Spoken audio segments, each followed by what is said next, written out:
महाराज हम वैराग तो कई बार लाते हैं।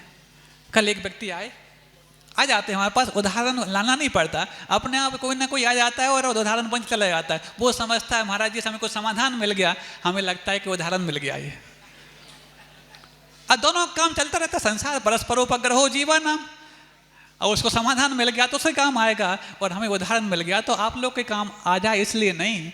ये सांसारिक व्यवस्थाएं ऐसी चलती हैं, ऐसा सुन करके मुझे अपने आप को और अपनी उस निर्णय पर और आनंद होता है कि नहीं सही जा रहे हो, तुम सही कर रहे हो। तो बोले महाराज मन बहुत अस्त व्यस्त रहता है, इतना अस्त व्यस्त रहता है कि कई बार लगता है, मैं खूब पढ़ता हूँ, मतलब अध्यात्म इतना रुचिकर लगता है मेरे लिए, इतना रुचिकर लगता है कि अध्यात्म के अलावा इस आत्मा का कोई सार नहीं है। फिर भी महाराज जी बेचैनी बहुत रहती है। तुमने कहा बेचैनी के निमित्त को जोड़ के रखे हो इसलिए तो रहती है। नहीं महाराज, कई बार ऐसे वो अंदर से भाव उठते हैं कि सब बिल्कुल व्यर्थ है, मिथ्या है। वो इस पार्क पता नहीं उठते हैं, लेकिन फिर कहाँ तो हो जाते हैं, कहाँ छुप जाते हैं पता नहीं। हमने कहा आपको उठते हैं ऐसा नहीं है, आप तो अध्यात्म पढ़ते हैं, आप तो वैराग की बात समझते हैं। दुनिया में वो जो बिल्कुल टोटली राग में डूबा हुआ है, आमूल चूल जो राग में सना हुआ है, वो व्यक्ति को दिन में कई बार वैराग के क्षण आते हैं, उसको भी विरक्ति के इस पार उठते हैं। लेकिन इस पार को उठ करके भी, चिंगारियाँ उठ करके भी जब उसको ईंधन नहीं मिलता तो इस पार का उन चिंगारियों को कोई काम नहीं होता।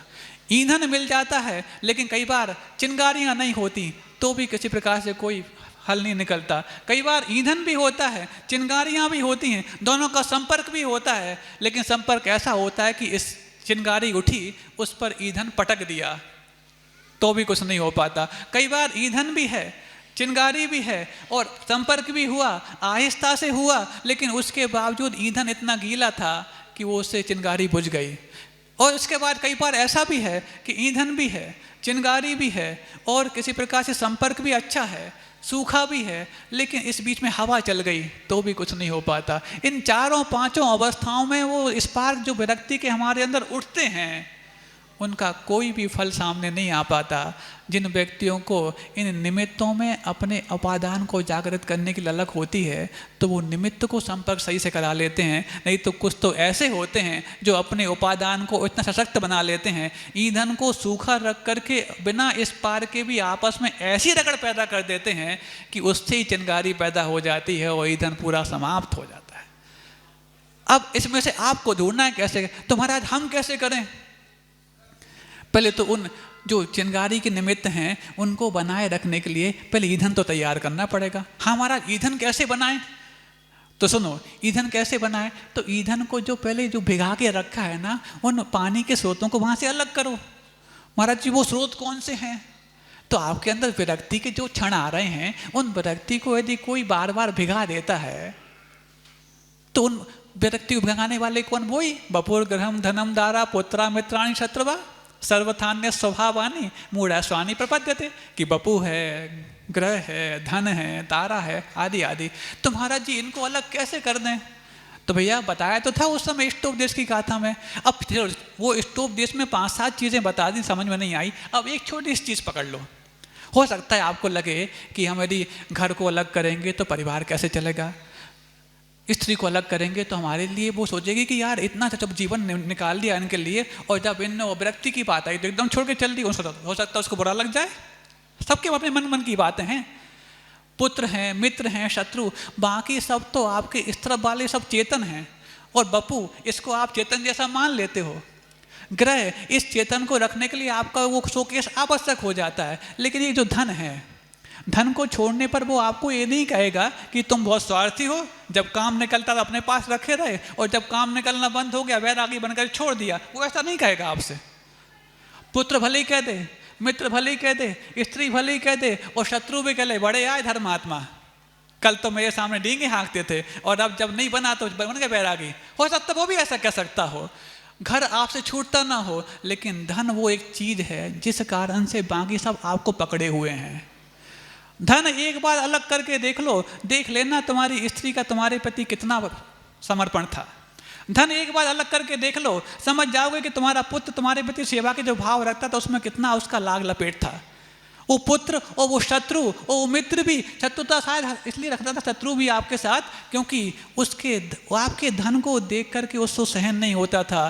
तो यदि धन को यदि अलग और कमती करते चले जाओगे, बाकी सारी चीज़ें अपने आप व्यवस्थित होती चली जाएंगी। और धन को छोड़ते वक्त धन भी ये नहीं कहेगा कि तुम कितने स्वार्थी निकले, जब काम पड़ता था तो अपने पास लगे रहे, और छोड़ने के बाद वो ये धन ही है। इन सातों आठों में जो आपके संसार को बनाए रखने में 7-8 जो निमित्त हैं, उनमें एक धन निमित्त ऐसा है जो आपसे ना किसी प्रकार से लड़ने आने वाला है और ना आपके मार्ग में बीच में पड़ने आने वाला है। यदि आप उसको अपने बीच में आने से रोक दें और आया है तो उसको यथास्थान सदुपयोग के रूप में ला लें, अपने आप सारी चीज़ें व्यवस्थित होने लग जाएंगी। बाकी सारे संबंध, रिश्ते, नाते जिनका यथार्थ आप पकड़ नहीं पा रहे हैं, उनका यथार्थ भी आपको आने लग जाएगा। तो महाराज ये तो बहुत बड़ी बात हो गई। तो बड़ी हो गई तो अब इसमें कौन सी चीज़ है जो आपके लिए रोक के रखी है? विचार करेंगे महाराज जी। अब देखो, विचार जो आया ना मन में, जैसे आपको मोटिवेशन मिला और आप मोटिवेट हुए, उसके बाद जो अंदर विचार आया, ये विचार कहीं ना कहीं उस धन का विचार नहीं है। धन के प्रति जो अपनापन है उसका विचार आपको रोके रखता है। तो अपनापन के लिए पहले निमित्तों को अलग करना पड़ेगा। एक दिन करके देख तो लो, अच्छा झूठ ही सही कर लो, कोई बात नहीं। सारे परिवार वालों के सामने कह दो कि भैया हमारा जितना था वो हमने अलग कर दिया। भले ही जब वो आपका साथ देने या लड़ने आ जाए तो फिर रख लेना अपने पास। प्रयोग तो करके देख सकते हो ट्रायल रूप में। तो अभ्यास के रूप में करके देखो कि वो धन जो जिसके कारण मेरा मित्र, शत्रु, पुत्र, कलत्र इन सबका व्यापार और रिश्ता चलता था, उसको मैंने अलग किया तो उनका मेरे प्रति व्यवहार क्या हो गया। और लगे कि ये सब तो व्यवहार मात्र उस जड़ के कारण था जिसमें मैं अपनी बुद्धि को जड़ बना के रखा था। अरे जड़ का मतलब तो मूल भी होता है और जड़ का मतलब तो मूर्ख भी होता है। मूल होता तो बात समझ में आ जाती, पकड़ के रख लेते, लेकिन यदि मूर्ख बना रहा है वो, तो अब तो अपने आप को बुद्धिमान बनाओ। यही तो कह रहे हैं, संयम कर्ण ग्रामम एकाग्रतेन चेतसा आत्मानम आत्मवान ध्यायेत वात्मनैवात्मनि स्थितम्।